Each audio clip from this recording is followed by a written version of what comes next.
Good afternoon, everyone. Let's start with some opening comments. So Secretary Blinken just spoke to the situation in Syria in the last 30 minutes, so I'm not going to repeat in detail everything he just said, but I do want to emphasize a few things from the top before taking questions. First, there are intensive efforts underway by the United States to find Austin Tice and bring him home to his family. Our special envoy for hostage affairs, Roger Carstens, is in Beirut, and we are pressing all parties in the region to support this effort. We encourage anyone who has information about Austin's whereabouts to contact the FBI immediately.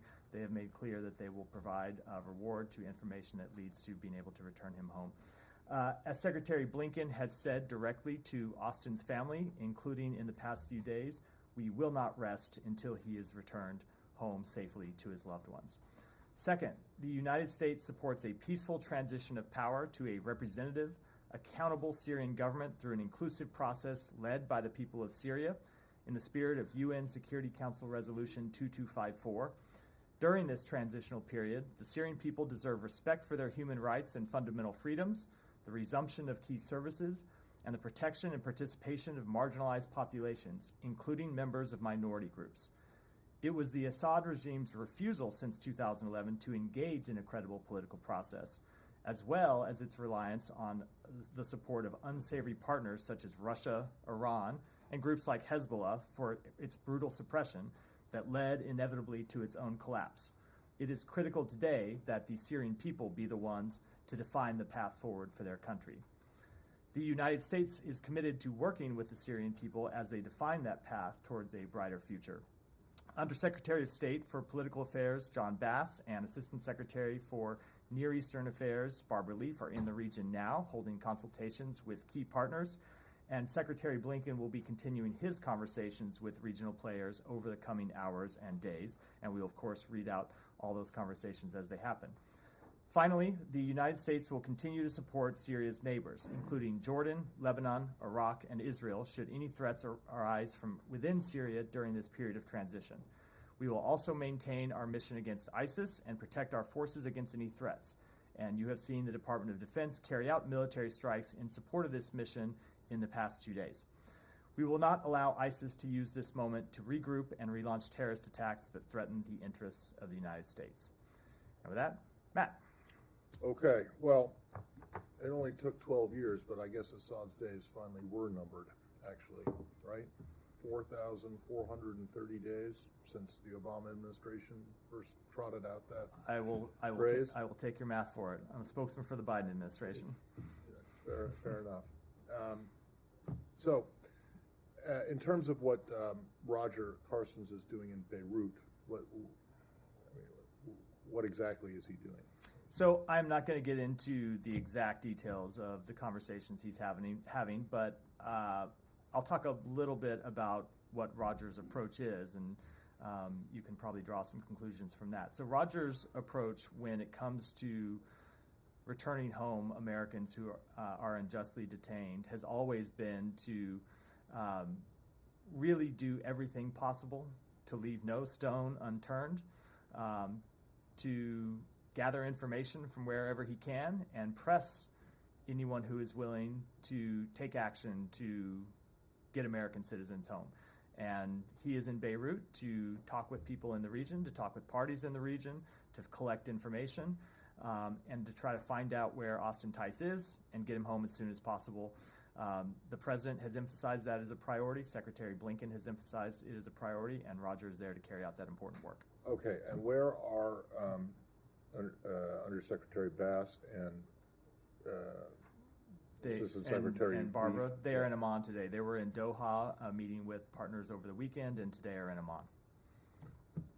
Okay. Sorry. Now, there's been a lot of speculation now that HTS was at the vanguard of this group that there should be or maybe could be some kind of consideration of removing them from the FTO list, and I think that's been roundly denied by a bunch of people. I just want to see if you can put a nail in the coffin on it. So I don't have any immediate actions to announce with respect to any of the sanctions that we have imposed, either the designation on HTS or other sanctions that we have imposed over the past decade plus in Syria. I don't have any announcements to make with respect to those sanctions today. What I will say is all of our sanctions are imposed in response to actions that parties take, and they are designed to be an incentive to different courses of actions. And that is true for organizations, it is true for countries, and so we always want to see groups that we have sanctioned take a different path moving forward. That is true here. As you heard the president say, we have heard some hopeful statements out of HTS. We have heard them saying the right things about inclusion and a political process forward, but ultimately we're going to judge them by their actions, and our policy response will be determined by the actions they take. Okay, so there is no review, quote unquote, specifically to HDS as we're underway right now as it relates to what happened over the weekend. There is no specific review related to what happened over the weekend. That said, we are always reviewing our sanctions posture with entities based on their actions. So when entities take different actions, of course there can be a change in our sanctions posture, but we have nothing new to announce today. I guess a few follow-ups on that, but actually, could I ask you first about some of the other countries involved there? Russia, of course, is said to have given asylum to the Assad family. The status of Russian military bases in Syria. Does the U.S. have any information about whether the current authorities in Syria will allow those to continue? And does the U.S. actually have a stance? Is the U.S. comfortable with those remaining there? We don't have any information about the status of those bases and what the incoming Syrian regime may or may not do with respect to them. What I would say is that certainly Russia has a lot to answer for when it comes to the Syrian people. You have seen Russia prop up a brutal regime that has murdered hundreds of thousands of innocent Syrian civilians, that has gassed its own people. You have seen the Russian government launch strikes targeting civilians inside Syria. And now, most recently, you see Russia giving safe haven to the brutal tyrant responsible for those attacks. So they certainly have a lot to answer for with individuals across Syria about their history of supporting Assad and their own pattern of behavior inside Russia. And it would not surprise me at all if people in Syria are asking those questions when it comes to the Russian facilities that remain inside Syria. Now, with respect to the United States position on those facilities, it is ultimately a decision for the Syrian people to make, not for the people of the United States. But I don't think you can look at the influence that Russia has had through those bases inside Syria and determine that they have been anything other than disastrous for the Syrian people over the past 10 to 12 years. Okay, so I mean, I realize obviously it's tough for the U.S. to say that they're not there, but you just said they're disastrous for the Syrian people. I mean, would you be looking, is that one of, as you said, you're judging them by actions, the new authorities. Is that one of the actions you would be judging them by, what the relationship they keep with We Russia? are going to be judging them by the whole range of their actions, but when we talk about the actions that they're taking, ultimately what we want to see and what we are judging them by are the kinds of ideas that are ideals that are laid out in UN Security Council Resolution 2254. So an inclusive political process moving forward, respect for minority groups, either religious minorities or ethnic minorities inside Syria, an ultimate transition towards elections, the cessation of hostilities. Those are the types of things to which we're referring. Can I just ask you about another neighbor, Israel? Israel has said that, since the first time since the aftermath of the Yom Kippur War has openly gone across the Golan Heights and said it's creating what it calls a temporary buffer zone. How do you feel about this? I mean, the UN has said that it's a violation. Does the United States agree? First of all, does the U.S. agree that it's a violation? So let me say a few things about it. Number one, I think it's important to put in context what happened that led up to this event. First of all, the Syrian army abandoned its positions in the area around the negotiated Israeli-Syrian buffer zone, which potentially creates a vacuum that could have been filled by terrorist organizations that would threaten the state of Israel and would threaten civilians inside Israel. Every country has the right to take action against terrorist organizations, and every country, I think, would be worried about a possible vacuum that could be filled by terrorist organizations on its border, especially in volatile times, as we obviously are in right now in Syria. The second thing that is important is that Israel has said that these actions are temporary to defend its borders. These are not permanent actions. And so ultimately, what we want to see is lasting stability between Israel and Israel and Syria. And that means we support all sides upholding the 1974 disengagement agreement. Do you feel that they're holding up that disengagement agreement? Well, look, this is a temporary action that they have taken in response to actions by the Syrian military to withdraw from that area. Now, what we want to see ultimately is that agreement fully upheld, and we will watch to see that Israel does that. They have said that this is a temporary action, and we're going to be watching what steps they take in the coming weeks. You're saying watching what steps they'll take. I mean, do you want them to take So, of those course, steps? we will be engaging with them as well. But ultimately, it's important that there is security along that border. Right now, there was potentially a vacuum created by the withdrawal of Syrian forces.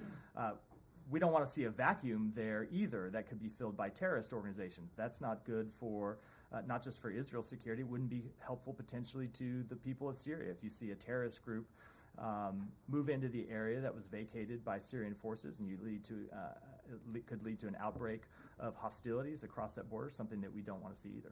I mean, just to make sure I'm understanding correctly, you're saying basically that the U.S. wants this Israeli move to be temporary, that you don't want a permanent. So look, as I said, we want to see the 1974 disengagement agreement upheld, and that includes the terms of the buffer zones, which includes Israel withdrawing to its previous possession. Just on that quickly, did Israel give you a heads up before doing that? We have been consulting with them about the situation. I'm not going to speak to the contents of those private diplomatic conversations. Did they describe what temporary would look like? Is it 6 months, 1 year, or 30 years? I'm not going to get into those diplomatic conversations. Okay. Going back to U.S. engagement with some of these Syrian rebel groups. Yesterday, a senior administration official talking to reporters said U.S. is in touch with some of them. Can you explain which ones? And given that HTS is designated and there is a bounty on Jolani's head, is that a 100% impediment for you guys to even indirectly engage with them, or not really? So as a legal matter, no, it is not. We do have the ability to engage with organizations that have been designated. You might remember that the previous administration engaged with the Taliban while it was a designated terrorist organization and struck an agreement to withdraw from Afghanistan with the Taliban while the Taliban was a designated terrorist organization. So we do have the ability, when it is in our interest legally, to communicate with a designated terrorist organization. There are things you can't do under the law, but talking with people is not one of them. When it comes to engagement with groups on the ground in Syria, so we have a number of ways of communicating, sometimes directly with various groups, sometimes with intermediaries, either inside Syria or outside Syria. We have been engaging in those conversations over the past few days. The Secretary himself has been engaged in conversations with countries that have influence inside Syria, and will continue to do that, but I'm not going to get into the details of those conversations. I will say that there are a couple of key points that we are emphasizing in all of those conversations. One is that we want to see de-escalation moving forward. We don't want to see any organization take advantage of this situation to try and improve their own position, to try and prove their own standing inside Syria. We want to see ultimately a political reconciliation and a political path forward that answers the interests of the Syrian people, not the narrow interests of any one of the various organizations that are active militarily inside Syria. Right. Is the U.S. government trying to engage with Jolani himself? I'm going to make it a rule while we are in this period of somewhat uncertainty to not try to read out all the conversations that we have one by one with various actors inside Syria. But I can tell you that we believe we have the ability to communicate one way or the other, directly or indirectly, with all the relevant parties, and we will make clear the interests that I just outlined, both in the top of my remarks and in response to your previous question. We will be making clear that those are the interests of the United States and what we believe are the interests of the Syrian people that we want to see upheld. And one final broad thing. over the last 4 years, we didn't hear a whole lot about Syria from this podium or in the briefings. This was clearly an issue that was on the back burner. I'm sure you're going to disagree with the premise of this question, but that is simply a fact based on observation and our experiences here. Do you feel that that's undercutting your efforts right now? How much of an influence do you think you have in the waning days of this administration? Well, first of all, let me say most of what I talk about from this podium is not my choice; it's yours. Except for my various opening remarks. I get. Let me just say. I get up here. Hold on. Let me just say. Our questions are based on U.S. foreign policy priorities. Let me. I didn't interrupt the question. Please let me finish the answer. I get up here and I respond to the questions from the reporters in this room, and I don't think it's fair to judge my lack of responding to the lack of questions about Syria as a indication of the work that has been going on inside the department and inside the administration. I will tell you that, of course, you will see a lot of the public work around matters that become new flashpoints, matters that require serious political engagement from the senior leaders of this department. But the Syria policy that was developed during the latter stages of the Obama administration, to go back to the point that Matt started this briefing with, that is largely carried through to this day. Ultimately, I would say has led to the situation we're in today. And I would combine that with the policies this administration has pursued to weaken Bashar Assad's main backers, Russia, Iran, and Hezbollah, which of course is itself backed by Iran. So it is the sanctions that we imposed on the Syrian regime that weakened the Syrian regime. It is the international coalition that we marshaled to hold Assad accountable. And then the fact that when Assad found himself at a moment of weakness in the past 10 days, the fact that his biggest backers had been weakened by diplomatic and military efforts supported by the United States, that had a role in what happened too. It had a major role in what happened too. So I would say despite the oftentimes lack of public conversation about Syria in this briefing room or elsewhere in the United States government, when you look at the policies that we have pursued to take on Iran and to take on Russia, and you combine them with Assad's lack of any meaningful political engagement with his own people, that's what got us to where we are today. Maybe we can have a whole separate Syria briefing now that this is a flashpoint, and then we Sounds can like we are. We can have it back and forth, but I'm going to let that rest. Yeah. The Taliban were never designated an FTO. In fact, the guy who President-elect has nominated to take over this building introduced a bill just a little over a year ago that would require this. An organization. Now, they are an SDGT, but there are different requirements under that. You're right, not an FTO, an SDGT. I often get that distinction wrong. That said, the rule about engagement, the ability to have conversations, is the same for both of those designations. Can you check that? Yeah. All right, thanks.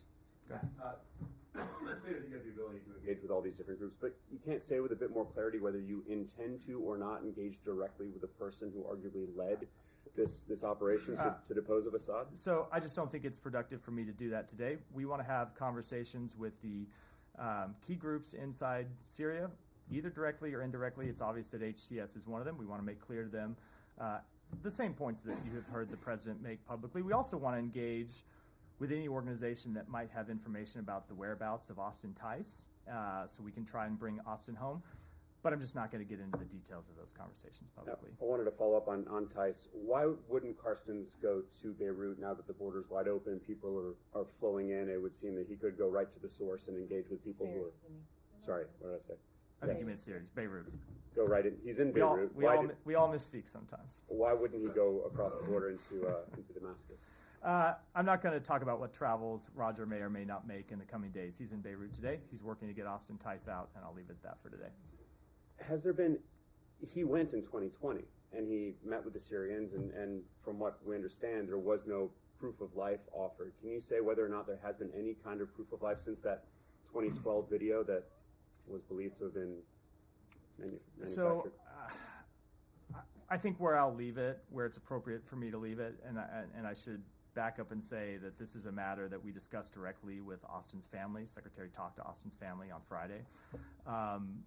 We assess that he is alive, and we are working to try and get him home.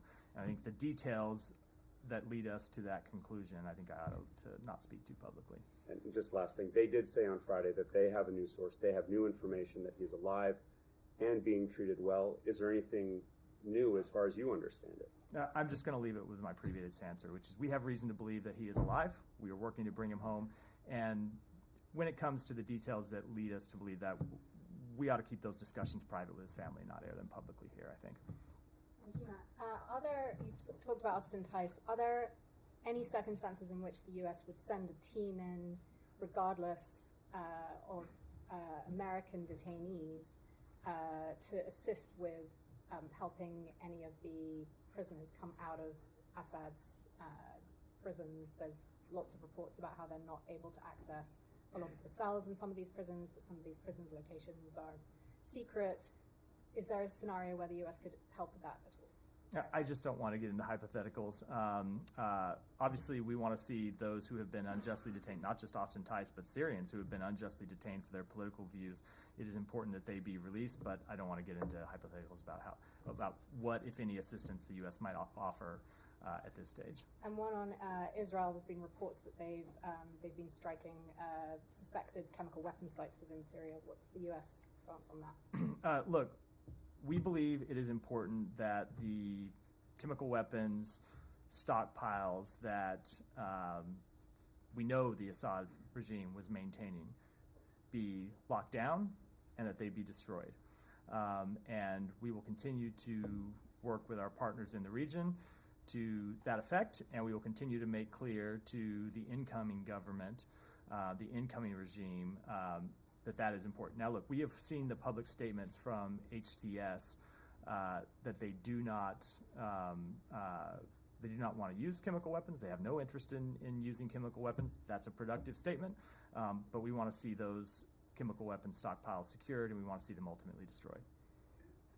Said. I want to move to Gaza. Why don't we stay on Syria? No, Tom, go ahead. Did the administration foresee the fall of Assad? We didn't directly see the fall of Assad, but we certainly saw that his regime was incredibly weak. We saw, look, this is what I said a minute ago.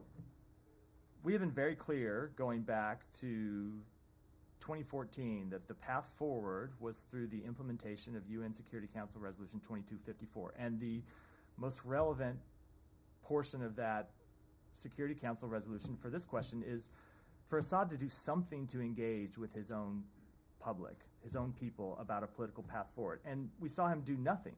We saw him not only do nothing, but to continue to brutally oppress his people.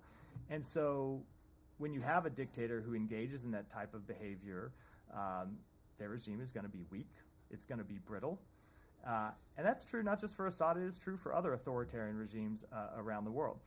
And so you take that and you combine it with the weakening of Russia's military capabilities and the weakening of Iran's military capabilities and Hezbollah's military capabilities, ultimately, which we played a part in, that gets you to where we are today. But now, it's not to say we foresaw the launch of an offensive 10 or so days ago, but we certainly saw how weak the Assad regime was. And I will note, it was about a year ago, or a year or so ago, that we had a conversation in here about other countries in the region readmitting Syria to the Arab League. And what you heard me say at the time is the position of the United States is Assad has done none of the things that the international community collectively asked him to do. And every country has to make their own decisions about how to respond to that refusal on his part. But we, the United States, decided that we were not ready to restore relations with him as usual. We were not ready to lift the sanctions on him. We were not ready to lift the pressure on him because we had seen him take none of those steps. And I think it's the combination of his refusal to engage with his own public and the pressure that we and other countries around the world put on him that ultimately got us to where we are today. I mean, I asked the question. Sorry for the long-winded No, answer to the question. But I asked the question because there has been, you hint to it, there a lot of the US administration in the last 24 hours who are taking the credit for its foreign policy decisions that, in part, created the conditions for this to happen in terms of the weakening of Hezbollah, Iran, and Russia. And therefore, there's a sort of, if you kind of break it, you own it, part of the foreign policy element, which is what now is both has been your planning for this eventuality, and therefore what leverage do you have, what influence do you have on the players now that are in control in Damascus? What can you say now that will influence them to do the kind of things you want them to do? So I don't want to totally reject the premise of the question, Tom, because I do respect the question, but I do think that at a time like this, that really is the wrong way to look at the question. It is not a question of what leverage or influence the United States has, because ultimately this is a process that needs to be led by Syrians, not by the United States, not by any other country in the region. And so what we can do is make clear that we will support the Syrian people on this path towards a better future. We're going to protect our own interests while we do that. We're going to make sure that ISIS doesn't reemerge. But it is not for the United States to try to use its influence or leverage to dictate any path forward for them. We want to see them make those decisions on their own. Now, we're going to be clear in engaging with all of the relevant parties inside Syria and elsewhere in the region that there are a few core fundamental principles that we want to see respected as that moves forward. But ultimately, that is these are decisions for the Syrian people to make, not for us. But I mean, I'm just thinking, if you're HTS and you're thinking about the way ahead, and clearly, there is a direction you want them to take and one you don't want them to take. And so I'm asking about what you can do. Yeah, fair question. Look, fair question. So there are sanctions that the United States has imposed on Syria. There are various forms of diplomatic relations that we hold with countries and that we suspend with others. All of those things are the tools that the United States has in its toolbox when it comes to responding to this situation. And so when I say that we will judge HTS by their actions and we will respond through our own policies, that is the kind of thing that I am talking about when I make that sort of statement, when the Secretary and the President make those sort of statements. And just finally on that point, I mean, for Syrian people who endured it's just utter brutality and under Assad and then the ravages of this civil war for many years now, and when they, I asked the question about what trust they should have in the US when it comes to this, because the moderate opposition groups, that they desperately wanted more US support for years. There was a funding program that was pulled. There was the chemical weapons being used by Assad, and people wanted to see American planes in the sky at some points during that. They didn't see them. They wanted air defenses against Russia's bombardment of Aleppo and hospitals and homes in parts of Syria. And there are people who feel abandoned. I feel the US didn't come to their aid at that point. So what can you say now to sort of let me say that first of all, we stand with the Syrian people, and we have always stood with the Syrian people and stood against the brutal tyranny of Bashar Assad. Now, we have to make difficult decisions when it comes to direct military intervention, because we know that oftentimes the consequences of direct U.S. military intervention, either in the short term or the long term, outweigh the benefits that intervention can provide. And so those are the kinds of difficult decisions that we have to make. I know I stand in this briefing room all the time and am asked very hard questions about the result of the U.S. supplying weapons to parties in the Middle East. So they are difficult decisions that we have to make. But I will say we have always stood by the Syrian people, and we have taken actions to hold Assad accountable and to put pressure on the regime. And it is those actions in combination with some of the other factors I've gone through today that ultimately led to the events of the past 48, 72 hours. Yeah, Nadia. Thank you. I have a follow-up and a couple of questions.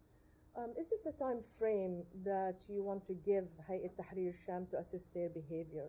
Because today there was a meeting between Ahmad al-Shara, Julani, formerly known as Julani, with the former prime minister of the regime. They're securing the central bank, they're doing certain things for the people of Syria. Because if we're talking about weeks or months, that will take us to the next administration. So it will be really under this administration to assist them, to take them out, or to keep them on the list. So I can't give you a time frame today. I do think we all ought to take a beat and just recognize that we are not even 48 hours now since the Assad regime fell. So we are in the very early days of seeing what's going to happen next and seeing what actions are taken by HTS and other parties inside Syria. So we're going to make ongoing assessments based on their actions, and we will respond based on those actions, but I can't give you any kind of timetable for how that will unfold going forward. Okay, the president said yesterday that the Assad regime, or Assad himself, should be held accountable. Will you support his application to stand in front of the ICC as a war criminal who committed crimes against humanity? So we support the work of the ICC. I know that obviously we have disagreed with their hold on. I'm gonna let me address it. You support the work of the ICC until they do something about it. So we have had a long. Let me just answer the question. You know what, Matt? Let me answer the question, because I was addressing that before you interrupted me. We obviously have had a jurisdictional dispute with them, as it relates to cases against Israel. That is a long-standing jurisdictional dispute. But that said, we have also made clear that we support broadly their work, and we have supported their work in other cases, despite our jurisdictional dispute when it comes to Israel. But that said, when it comes to Assad, I suspect that before you ever get to the ICC, the people of Syria are probably going to want him to return home and stand judgment for his crimes in Syria. He's not going to return home. I mean, these are Russians under the Russians' protection. I doubt that he's going to. I mean, if he's not going to return home from Russia, I doubt he's going to transfer himself to The Hague, leaving Russian protection But either. There My point being, should he ever decide he's willing to face accountability, or should the Russians decide that they don't want to continue to harbor a war criminal, there may be a whole range of people in line to hold him accountable for his actions. Okay, I'm going to ask you about the Caesar Act, but do you think that the U.S. is undermining the trust of the international community in organizations like the ICC and ICJ by making an exception for Israel when trying to convince us that Assad and the like of Assad should be brought in front of the So again, I think it takes too narrow a view of the ways in which he could be held accountable for his crimes by just focusing on the ICC. Because I do suspect that whatever comes out of the wake of the past 48 hours, you will see a demand by the Syrian people that he return to Syria and face justice for his crimes, and that would be the court of first jurisdiction before you even get to the ICC. Okay, so that's true. But when it comes to the overall question, I know we have a disagreement with other countries around the world, but this has been a long-standing, good faith disagreement about where the ICC has jurisdiction and where it does not, based on the fact that there is no recognized Palestinian state. Okay, but that was the norm, because this is what happened with Rwanda, this is what happened with ex-Yugoslavia, etc. Final question, the Caesar Act sanctions is going to expire on December 20th, I believe. Do you think that this should be expired now, that the regime is no longer there? I don't have any announcements on that act today. We're going to continue to watch what happens and make our decisions moving forward based on it. Syria? Yes. Yeah, go ahead. Hello. Yeah, can you talk about the U.S. alliance with Kurdish forces in Syria, and how does the U.S. support for SDF look like after the fall of the Assad regime? There has been no change in our posture with respect to support for the SDF. They continue to be a vital partner in the fight against ISIS, and they will continue to be so. How about the U.S. Military troops deployment in Syria? Is that fair to say there's no change? So there has been no change with respect to anything forward-looking. I'll defer to my colleagues at the Pentagon for that question. I'm not asking you to get to give a prediction or not, but has anyone checked in on the status of the embassy?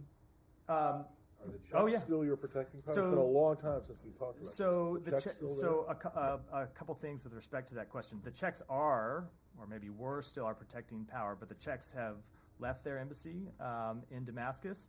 There you go, the so there's- protecting power so- for the protecting power. Yeah, that is beyond my grasp, unfortunately. That said, we have taken steps to secure our embassy, and we believe that our embassy, which of course we're not staffing at the time, but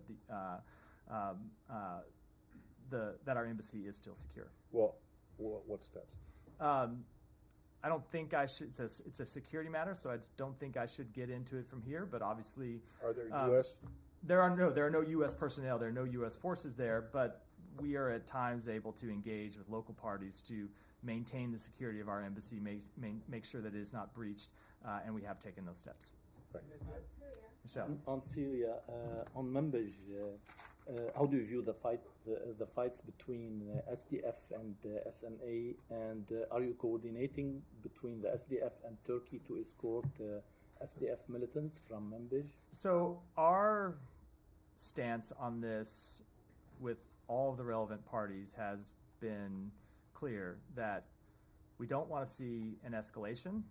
We don't want to see anyone take advantage of this period of instability to try and further their own position inside Syria. We are making that clear to all of the concerned parties in the region. When you look at the important work that the SDF does to prosecute the fight against ISIS, to secure prisons where ISIS fighters are held, we don't want to see them distracted from that important duty in any way possible.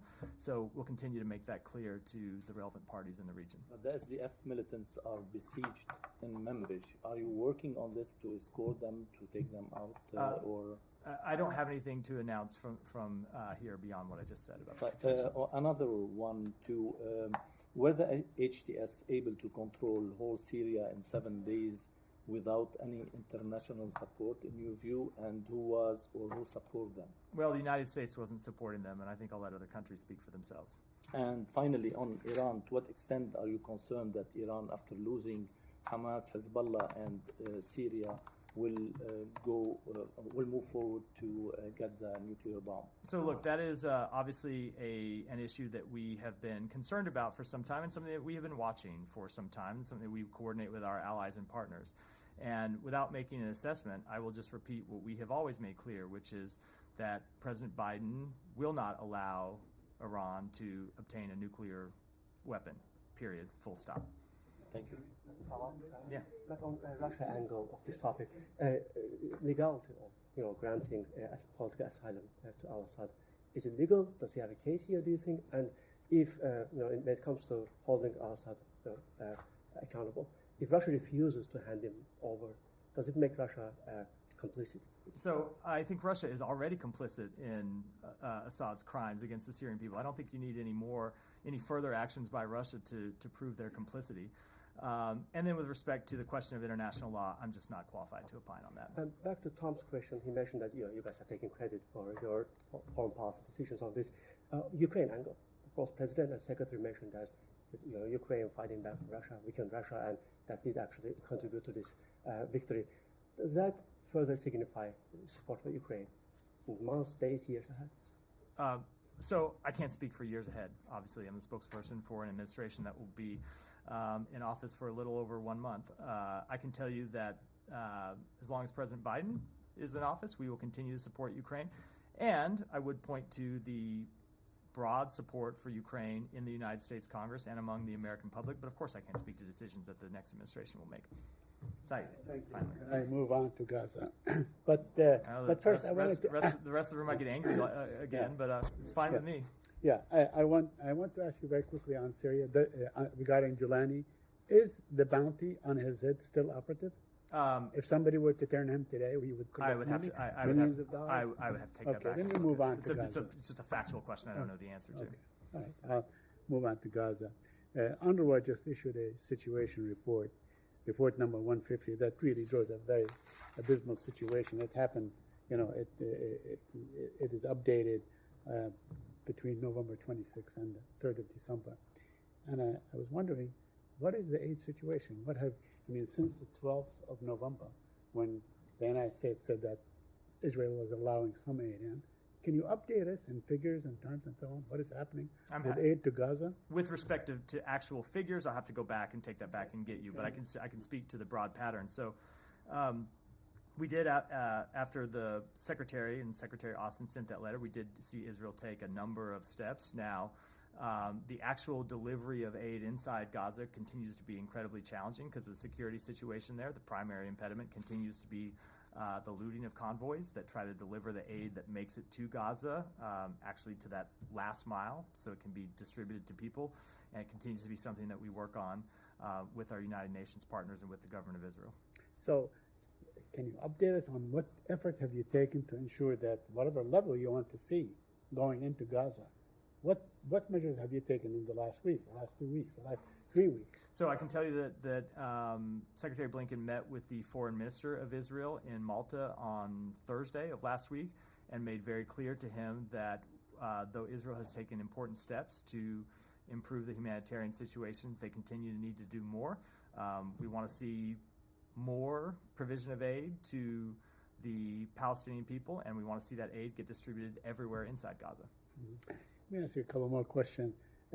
On UNRWA, is there any likelihood that this president, before he departs office, could take any kind of emergency measure to, let's say, reinfuse aid to UNRWA? So we don't have the ability under the law to do that. I think, as you know, the Congress barred the provision of humanitarian assistance to UNRWA, and we are bound by that law. It extends through till March 25th of next year, which is, of course, past the president's time in office. But I will say that despite that ban on funding to UNRWA, the United States is programming nearly $1.2 billion in humanitarian assistance to assist Palestinian refugees and others in Gaza, West Bank, and neighboring countries through other UN organizations. And a couple more questions. A U.S. Senator, Senator Tom Cotton, introduced a bill last week in the Senate, I guess, to ban the use of the term West Bank and revert to Judea and Samaria. Do you have any comment on that? I don't have any comment on the legislation, but we will continue to refer to the West Bank as the West Bank because that's what it is. Okay. Now, finally, I know that we spoke last week with Vedant about the Amnesty International report, and you refused to acknowledge that what Israel is doing is basically genocide in Gaza. You're saying that it did not rise to the level of genocide and so on. I mean, I don't know what is the what is the threshold for destruction and killing and so on that would qualify for genocide. But let me bring your attention to a historian, an Israeli historian, has documented, voluminous documents and so on, that basically says that Israel had the intent and carried out those genocidal intents. So we have seen that report. As you know, we have not concurred with past findings regarding genocide, and we don't, again, with this report. We do remain deeply concerned by the reports of civilian harm in this conflict, and we continue to emphasize that all parties must comply with international humanitarian law. Yeah. Thanks so much, Matt. Also, regarding the Israel strikes on Damascus, you mentioned the importance of destroying chemical weapons stockpiles, but is the U.S. certain that is Israel actually really targeting the chemical weapons, but nothing else? Because there were some reports saying that Israel, in the buildings Israel targeted in Damascus was Assad's intelligence office, for instance. Is the U.S. aware of this? I don't have any assessment of their strikes. They'll have to speak to them. And one more on this. Regional countries such as Egypt, Jordan, and Qatar condemned Israel's seizure of Golden Heights. Actually, we just had a fragile ceasefire agreement recently in Lebanon. And are you not concerned about Israel's actions like occupation of Golan Heights and recent attacks on Damascus, which regional countries also perceive as a provocation? So I already spoke to the situation on the border. I don't have any further comment on that. But of course, if you look at what we are trying to achieve here, we are trying to achieve de-escalation and stability. And we do. I know, but I'm just saying. Ultimately, we believe it is in the interests of all the countries in the region including Israel, that you have stability in Syria, stability in Lebanon, that will help produce stability in the broader region, and that is what we are trying to accomplish and what we try to encourage all these parties when discussing their actions with them. Next, Eva. Yeah, on Manbij and also SDF. As you mentioned that the SDF is a vital partner in fighting against ISIS, but this partner, the US partner in the region, are distracted because of the Syrian National Army attacks in Manbij and Kobane. Even as we are speaking, there are reports about attacks in Kamishla. So have you tried to reach Turkey as they are backing these groups to stop these attacks on SDF in the region? We have discussed this with Turkey and with a number of other countries in the region, and we have made clear what you heard me say in response to a previous question, which is that we want to see de-escalation. We don't want to see any party try and take advantage of the situation. And there are a number of U.S. senators, including Senator Chris Van Hollen and also Senator Lindsey Graham. They said that the U.S. should not guard down, and also they should not what? Guard down. They should not rest, and they should support the Kurds in fighting against ISIS and also protect them from the attacks from other groups. So, are you calling stop these attacks from Syrian National Army? As I just said, we want to see a de-escalation across the board. Hiba, go ahead. You got to sit closer. I've never seen you so far back, Hiba. Couldn't find you back there. Just to follow up on Humaira's question, because I want to, usually I don't like to do that, but I want to argue with something when you are trying to take a little bit of credit regarding what happened in Syria. I mean, for 4 years, before the secretary, before becoming the Secretary of State, he said you will address this crisis when you are back in power, but the thing is, for 4 years, nothing changed. And also 2 weeks ago, you were a little bit open to engage again with Assad.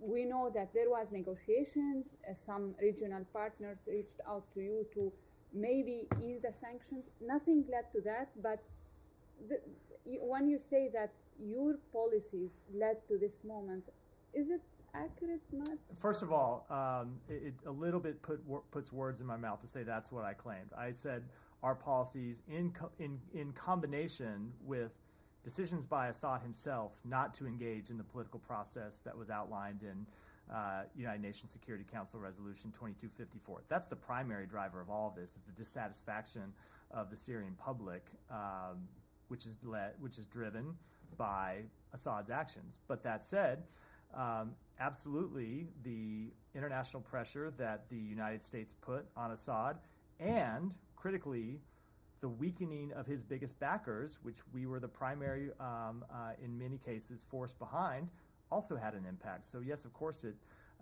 did play a role. I want to follow up. I felt like I forgot part of the question, but maybe not. No. Maybe I answered it all. The second question is, yesterday in a briefing, a senior U.S. Official said that Assad asked Hezbollah for help, for support in Syria, and they didn't step up. In your assessment, they didn't step up because they were degraded or because the Iranian didn't want to help? It's probably a combination of both. Primarily, they were degraded. If you look at what's happened to Hezbollah's military capabilities over the past, 3 months, they have been significantly degraded from where they were before Israel launched kind of full-scale military operations against them. And so they didn't have the capabilities to come to Assad's defense as they had in previous years. And regarding the negotiations or U.S. involved visit to Beirut now, we know from your past engagement in Lebanon that Abbas Ibrahim was the figure who led the negotiations with the Syrian regime, the former Syrian regime. So who are you talking to in Lebanon now? I am not going to read out specific conversations. As I said, we have the ability to communicate with any number of people in the region. That's what our officials who are there on the ground have been doing over the past few days. That's what those of us here, have been doing by phone, and we'll continue to do it. But with rare exceptions, I'm just not going to read out specific conversations. And one final question: Yeah. Is it fair to say today that we are going out of this room, and you don't rule out that you are engaging with HTS in Syria currently? I'm not ruling anything in or out either way. Thank you. Yeah, Janet, sorry. Thank you, Matt. A few questions on South Korea and the U.S. The impeachment vote against South Korean President Yoon failed.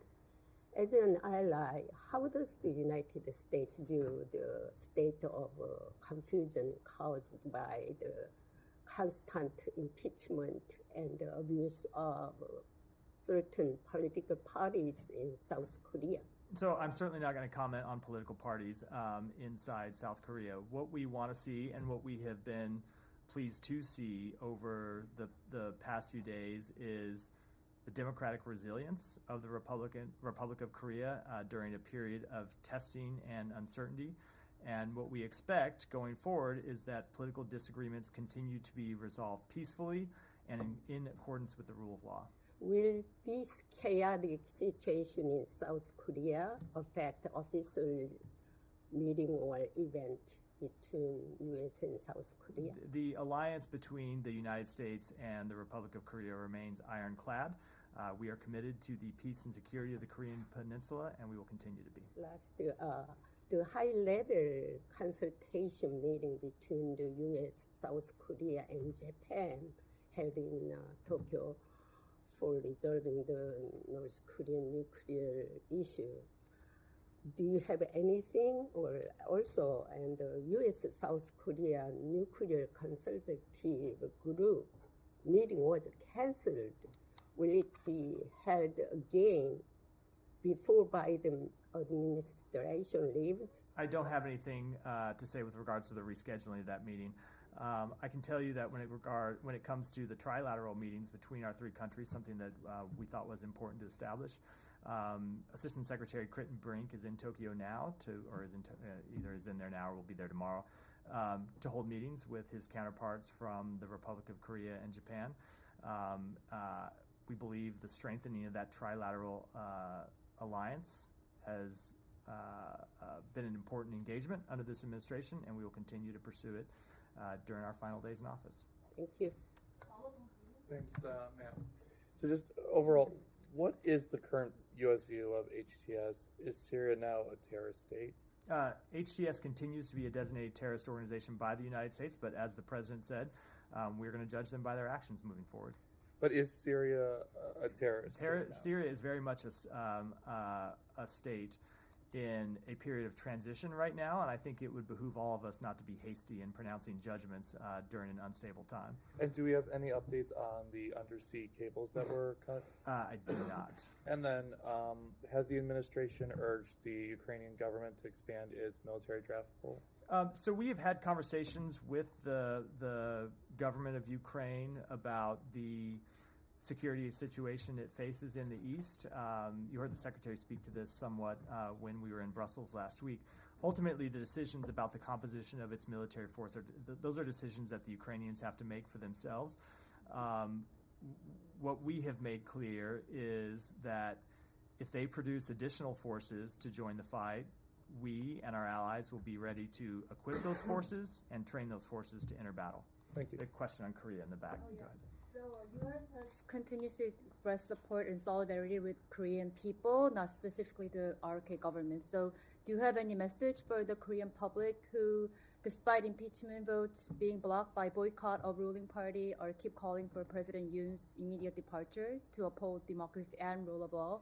And in addition to that, who do you regard the counterpart in RK as to President Biden? Because President Yoon, who is remaining in power despite his illegitimate act of declaring martial law, is now under prosecution and travel ban. So first of all, when it comes to our relationship with the Korean people, we stand shoulder to shoulder with the Korean people.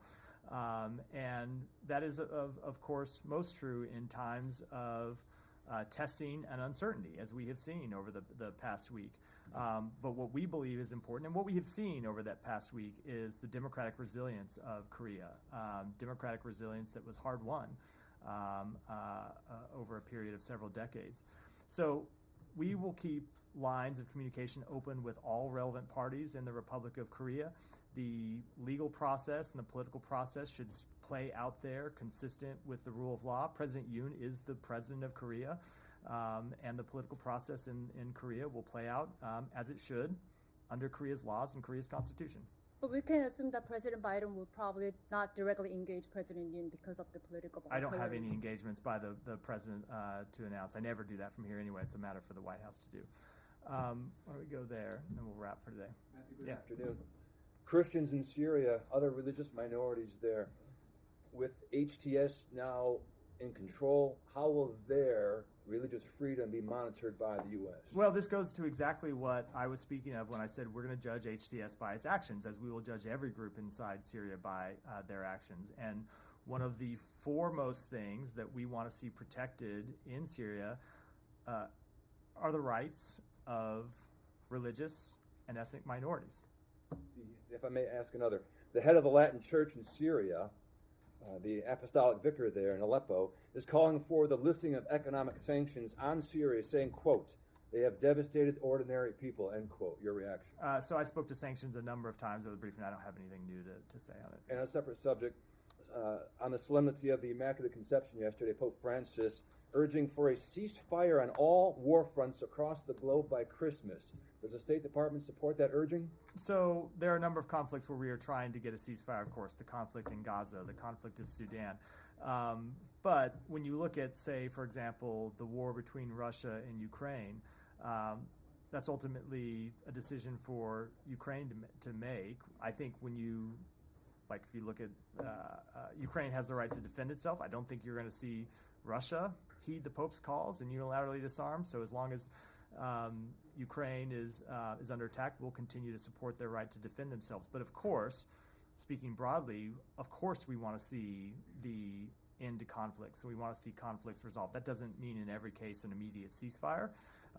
If it would cause parties to give up their duly held rights, but we do want to see wars resolved and peace brought to the world. Thanks very much. Thank you. Thank you.